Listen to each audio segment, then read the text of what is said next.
This is video 7 using an infrared receiver sensor for remote control on STM32 MicroPython and the BlackPill. The code for this video is at the GitHub site. The information presented in these videos on MicroPython should work as well on any STM32 F4 board.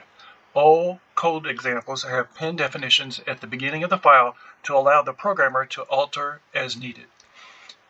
As this channel covers multiple microcontroller solutions over time, please subscribe to stay informed and click like, as that really helps.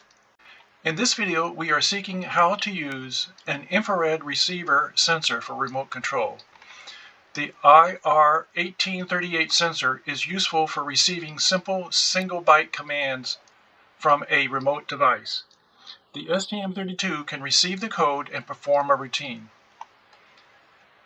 This effort begins with choosing an IR1838 board and a remote control. The picture shows the sensor board with a remote available from Amazon. The important feature is the LED. The LED blinks each time a remote key press sends data, which is helpful feedback. There is a MicroPython driver written by Peter Hinch for these type of infrared devices. Actually, the driver consists of two directories of files. Peter provided support for both infrared receiving and infrared transmitting for multiple TV remote protocols. For this project, we just want the IR directory.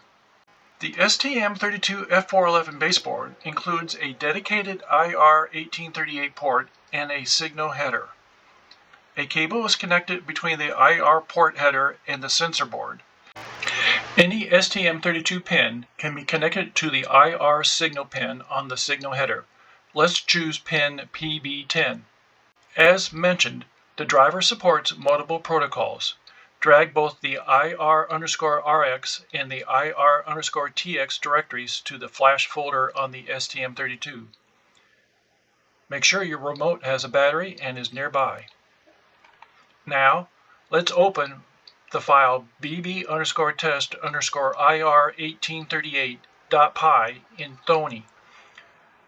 The test file was modified from Peter's to support the STM32 pin naming. Click the green run icon. The program responds with the message running. Press any key on the remote. I'm going to press the key 5. As you can see, the program responds with a value for data, address, and control. If you press the key again, or it will provide the response of repeat code. This is a feature of NEC remotes. Just press the key again. Let's press a different key. I'm going to press the key 6. As you can see, the key 6 gives a different data value. By the way, the data value is different from the key face value, like I pressed key 6. Each type of remote will respond with different data values. So it's important to run this test program and write down the codes for the keys you wish to use. Let's click the red stop icon. Okay, let's look at the code.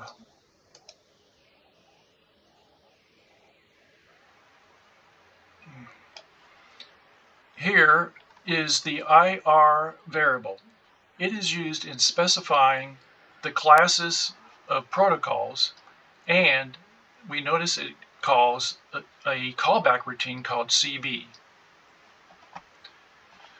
Peter wisely wrote the driver as an interrupt on the chosen MCO pin. You can insert your code inside this callback routine and perform a command for each of the various data codes. In summary, you can copy the code from this test file into your project and achieve remote control of various functions. If you power your STM32 with a battery, then you can achieve autonomous remote control. In the next video, we will learn more about PWM. Thank you.